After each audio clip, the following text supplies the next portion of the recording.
Bonjour à tous, je vous invite à vous abonner à cette chaîne, à aimer, à partager, à commenter ces vidéos, c'est très important. C'est une manière de nous soutenir. Merci à vous tous. Et nous sommes avec Richard de 16. Bonjour Richard. Bonjour Corentin. Alors vous êtes notre partenaire Valeurs Actuelles, vous êtes auteur du livre Le rond de serviette est-il de droite aux éditions La Nouvelle Librairie et aujourd'hui vous nous parlez de cette première BD Astrid Bromure, le tome 7 et qui s'intitule Comment lessiver la babysitter. Voilà, c'est un livre de Fabrice Parme qui vient de paraître aux éditions Rue de Sèvres. Les éditions Rue de Sèvres ont, comme beaucoup d'éditeurs, plusieurs lignes plus ou moins adultes. On a déjà parlé de certains de leurs ouvrages. Ça, c'est évidemment destiné aux enfants, mais la bande dessinée de Fabrice Bromure est vraiment délicieuse et je suis persuadé que les parents pourront en tirer un grand profit. Comment lessiver la babysitteuse la babysitter, est une petite aventure qui se déroule entièrement à l'intérieur de la résidence absolument somptueuse que possèdent les parents d'Astrid Bromure, qui sont milliardaires. Et donc, ils ont une espèce de château bâti tout en haut d'un gratte-ciel dans la ville de New York. Tout ça se situe dans les années entre 1920 et 1950. Comment s'appelle-t-il ? Fabrice Parme a réussi à mettre une ambiance un peu étrange où on a à la fois une certaine modernité et malgré tout une certaine intemporalité. Et ce qu'il y a d'agréable, c'est qu'il n'y a pas d'ordinateur. Donc les gens ne peuvent pas jouer sur leur téléphone portable. Et rien que ça, on voit à quel point cette bande dessinée est éducative. Astrid Bromure se retrouve avec 3 de ses cousins qu'elle connaît mal parce que son père et le frère de son père sont brouillés, étant donné que l'un d'entre eux a décidé de faire fructifier sa fortune personnelle d'un point de vue purement financier, alors que l'autre, qui a hérité l'usine de cookies de leur grand-mère, n'a pas réussi en fait à faire prospérer la machine autant qu'il aurait aimé. Bref, les deux frères sont un peu brouillés, l'un passant sa vie à réclamer de l'argent à l'autre expliquant à l'un qu'il n'a qu'à faire comme lui, autrement dit se débrouiller intelligemment. Et voici Astrid Bromure et ses 3 cousins coincés dans cette immense maison qui va essayer de renouer des liens avec ses cousins qu'elle connaît très mal et qui va être aidée par une mystérieuse babysitter qui est la petite sœur de son institutrice. Ce qui est agréable dans la série Astrid Bromure, c'est que tout commence en fait il y a quelques années par un premier tome qui s'appelle Astrid Bromure, comment dézinguer la petite souris, et qui déjà posait en fait le fondamental de la série.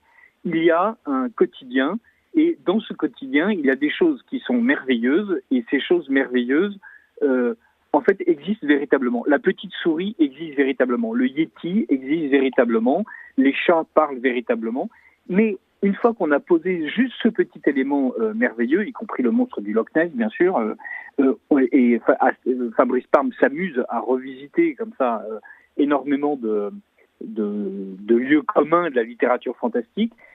Une fois qu'on a posé ce petit fait, comment est-ce qu'on fait pour intégrer facilement le merveilleux sans verser dans l'heroic fantasy, sans verser dans les bandes dessinées de style donjon, etc., où on est véritablement dans un autre univers.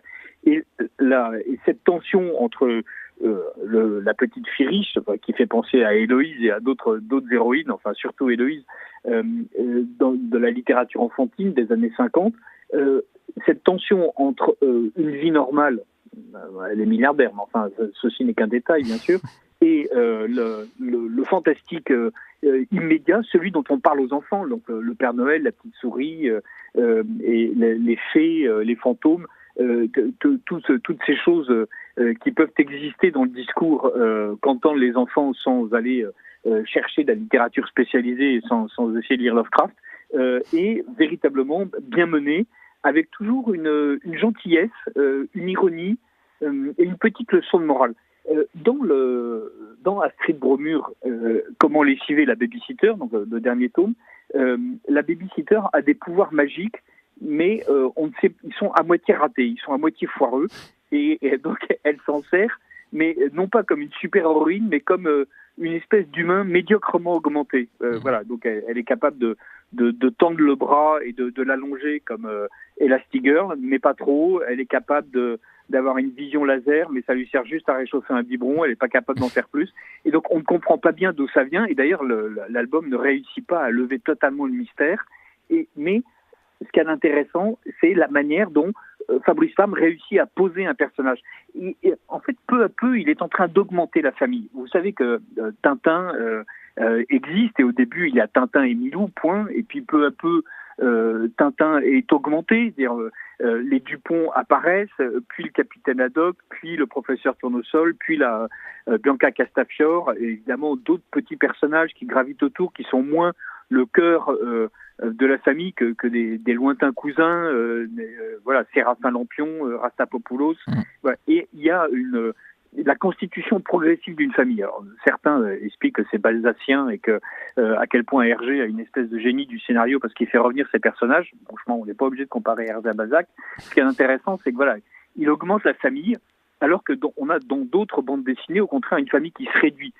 Par exemple, la patrouille des castors comportait plus de scouts au début qu'elle n'en a à la fin. Donc il y a des scouts qui se sont perdus en cours de route parce que c'est compliqué en fait pour un auteur comme Mitac d'avoir à gérer beaucoup de caractères.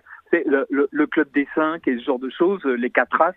En fait, au lieu d'avoir un personnage à animer, on est obligé d'en faire vivre 4, de gérer 4 personnalités, d'avoir une distribution égale du temps de parole, si j'ose dire. On se retrouve en fait avec les problèmes de scénaristes de série aujourd'hui, où une fois qu'on pose un univers, je prends une caserne, il y a le chef des pompiers, il y a la pompière géniale, il y a le pompier génial, il y a le pompier moins génial, et on est obligé de faire en sorte que chacun existe, sinon évidemment les acteurs disent mais moi ça ne m'intéresse pas d'être le pompier pas génial du tout, qui n'a que 30 secondes d'apparition à l'écran à chaque épisode. Donc on se retrouve à faire en sorte que le pompier pas génial du tout est une merveilleuse histoire d'amour avec l'infirmière géniale de l'autre série. Et ça, c'est abominable. Ce qui est intéressant chez Fabrice Farm, c'est que lui, il avance peu à peu, et donc au début, il n'y a que Astrid Bromure et à peine ses parents. Ses parents prennent plus de substance au fur et à mesure que ça avance. On découvre notamment la famille maternelle à l'occasion d'un voyage en Écosse. Il y a une institutrice qui apparaît dans le tome 2, comment atomiser les fantômes, et qui démissionne de l'école où les parents avaient placé Astrid Bromure, qui épuisait toutes ces institutrices, et finalement elle revient à la maison, mais ramène dans ses bagages l'institutrice, et donc c'est la sœur de l'institutrice qui est la babysitter du tome 7.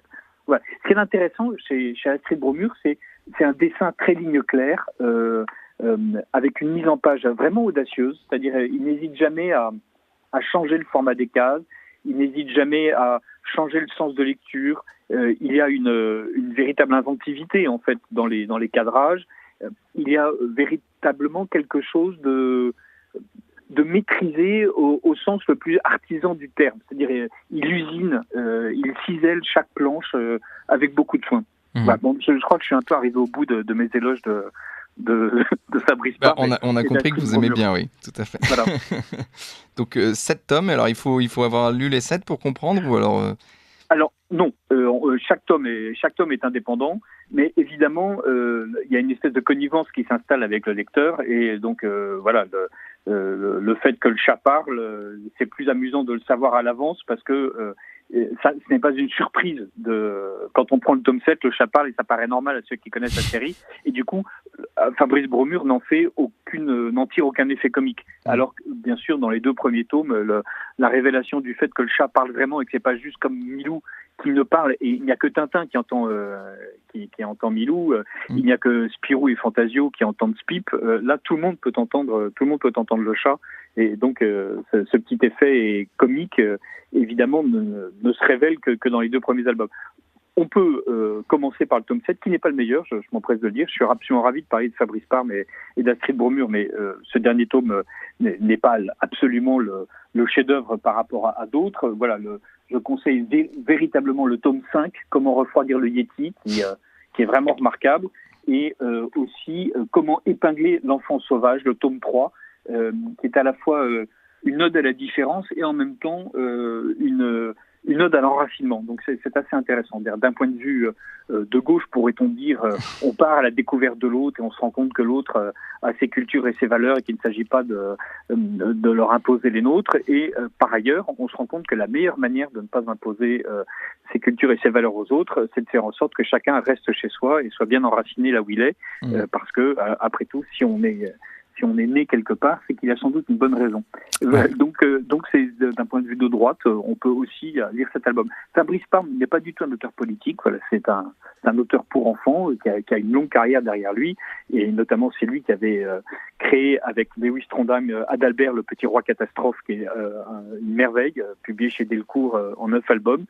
Et voilà, c'est quelqu'un qui véritablement connaît son métier et de dessinateur et de scénariste et vraiment le réalise extrêmement bien.